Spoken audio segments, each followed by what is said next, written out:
What's up, who that's? Okay, we're gonna do something different today. So we're gonna do a reaction.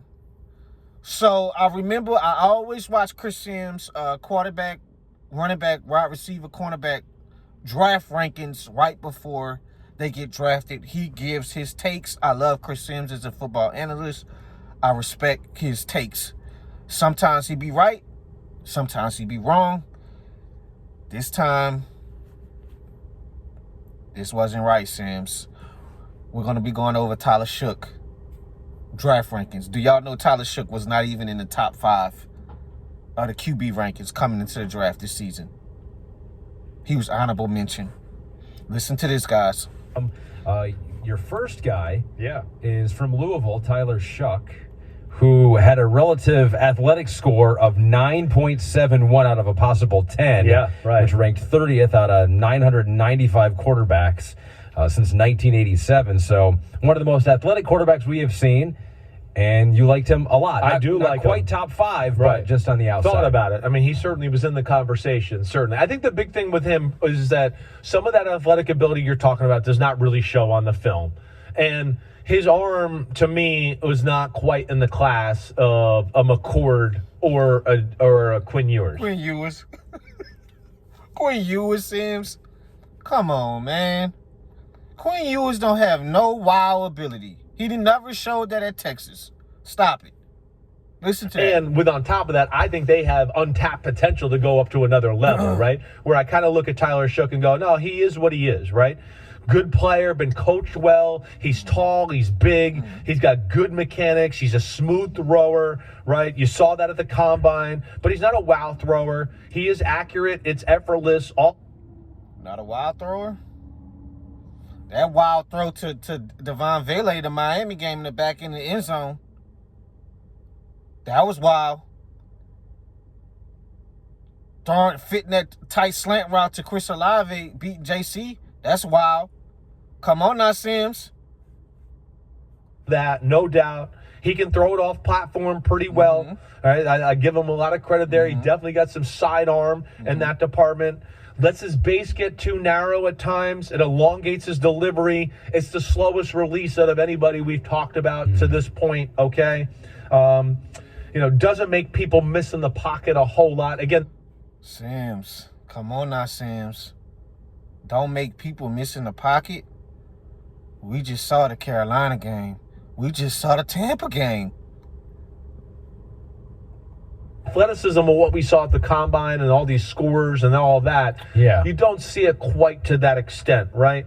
But does know where to go with the football, that's for sure. And he's another guy that I look at to be like, one of these second, third round quarterbacks. He might be drafted in front of Quinn Ewers. I don't know. I think it'll be close. I get that. Which he was drafted higher than Kyle McCord, and which he was drafted higher than Quinn Ewers. Some stuff he said, he nailed. Not everything he's going to get right. There's no water under the bridge. But look how fast the tune changed for him, though. Look how fast. Look how fast. Hold up, guys. I'm coming. Hold up.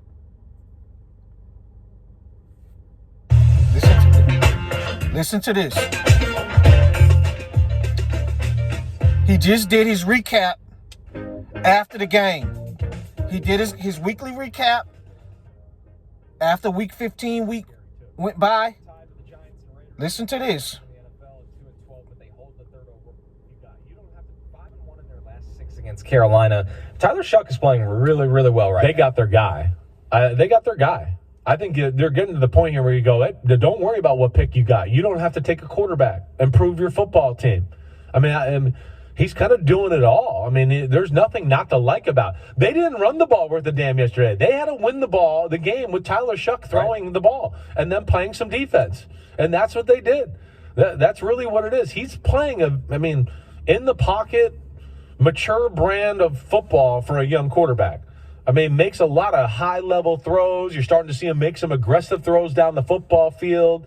Man, Brandon State. Those same high-level throws, you didn't see that in college. You said he don't make those throws. He's making them. Even last week, I watch every week of you, Sims. You come out, I didn't like you didn't give him enough credit last week in crunch time. It's like these people talk more about the Panthers and the Bucks rather than the team that's winning the games. Just like I was watching PFF just before I made this video. Guys, the whole time they talked about the Panthers. But that's good he's buying in now. I do respect Sim's takes. But you wasn't right on this one, brother. And that's okay. You know, a lot of us wasn't right. Y'all heard me. I just came out and said it, man.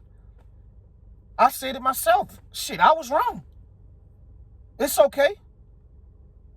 It's okay. Now I know some Saints fans are saying, man, why we just didn't start Shuck in the beginning of the season, guys. We weren't making the playoffs if the kid was starting from week 1 or not.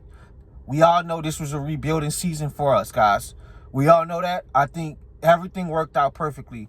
I talked to a lot of y'all in the comment section that Kellen Moore did it the right way. You know, he did it the right way. Slowly working them into the playbook. Let you sit down on the sideline. Let you understand defenses from the sideline and see how fast the game move from the sideline as the backup quarterback coming in. And you gave Rattler a fair shake. You gave Rattler a fair shake. Rattler has some plays throughout the season, but obviously he's not the quarterback we need taking us to the future.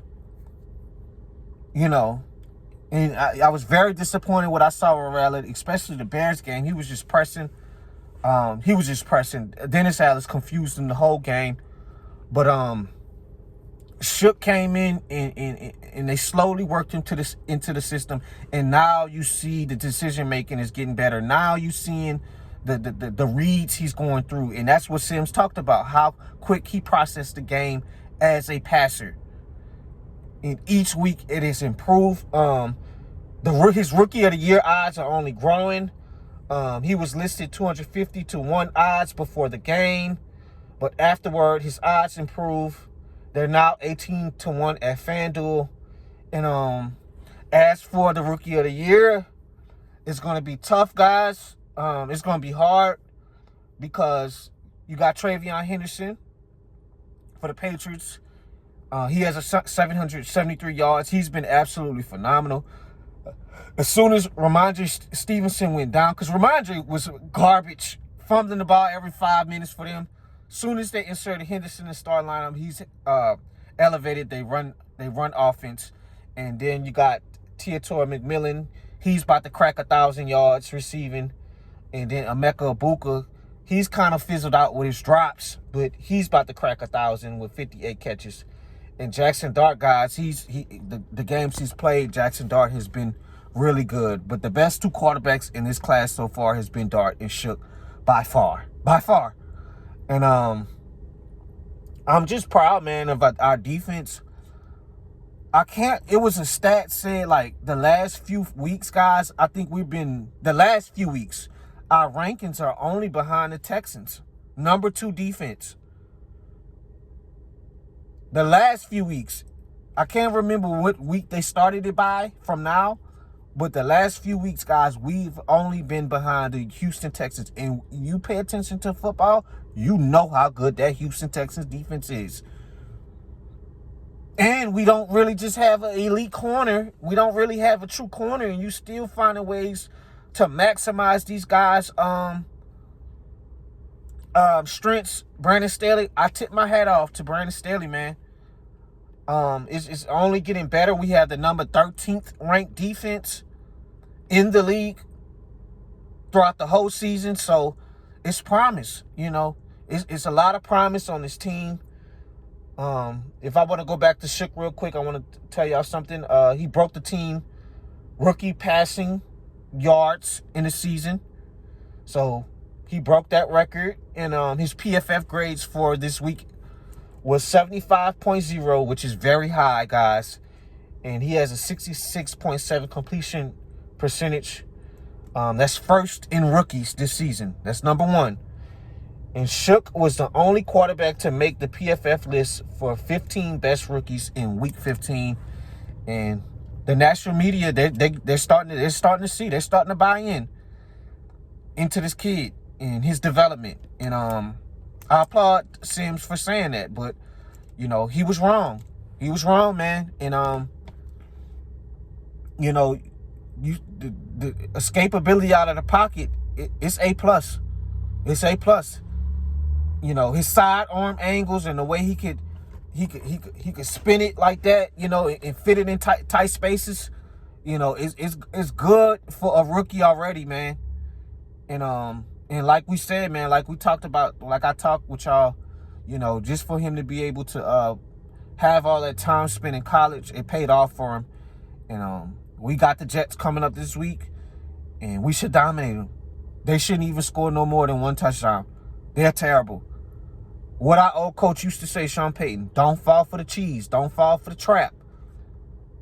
It's not time to get lax. This is our last home game of the season. I want it to end on a high note. I don't want us to get lax. It's so easy to get high after you dominate two teams that's leading the NFC South. I want to finish this on a high note, guys, so we close it out in Atlanta. That's what I want. That's our playoff victory, beating Atlanta. That's what Tyler Shough gonna have to learn. Ain't no getting swept by no Atlanta. You better split one. So, I'm proud. I'm happy. Another thing, I missed two things. I didn't give my gold stars my 2 credits. Vele has came up big. His targets is only growing into this offense, and that's what you need. You need that big-time target. We needed that. We had too many small, tiny receivers when Shaheed was here. You go bring in Vele, you let him get acclimated in the playbook. Now, every time Shook has called his number, it's paying off now. We needed that third down catch in the middle of the field, 3rd and long. And he came up big for us. And he had to go up there and go get that ball. So Vele get a gold star for that. Obviously, I talked about how dominant Chase Young has been lately. We needed that clutch sack. And I didn't give no credit to our damn field goal kicker, Charlie Smith, the Ireland guy. Clutch kick, man. Needed that. Needed that. Our field goal kicking has been horrible. And you know what I wanted to say? Thanks a lot, Blake Groupie. Because I watch you in Seattle. Excuse me. I watch you in Seattle. I watch you. He's on the Indianapolis Colts, guys, now. And he's making kicks now. Ooh, that pisses me off. And you know what that tell me? All of a sudden you're making kicks. You know what it's telling me, guys? All it's telling me with his behind is he got too relaxed. He got too relaxed. You see, when you get cut, that's when it start reeling in. I need to get my shit together with making my field goals. He got too relaxed this season. That's how you shape up. Teams don't waste times with field goal kicking, man. You got about 3 games to get it right. 3 games to get it right. So I see you, bro. I'm happy you're making your kicks, but you should have been doing that down here in New Orleans. Now, I applaud Charlie Smith, man. I hope this kicker is the kicker for us going in the future, but I didn't give him enough credit for making that, you know, because it always is good to make a game-winning kick, and I'm proud of him as well. But I just wanted to come out, guys. You see how fast that national media changed. You see how quick Chris Sims' opinion changed. It changed real quick. So let's get ready for the Jets on Sunday. I'll talk to y'all soon. I'm gonna try to get my game preview and get my expectations on this Jets team on how can we beat them. So I'm out, guys.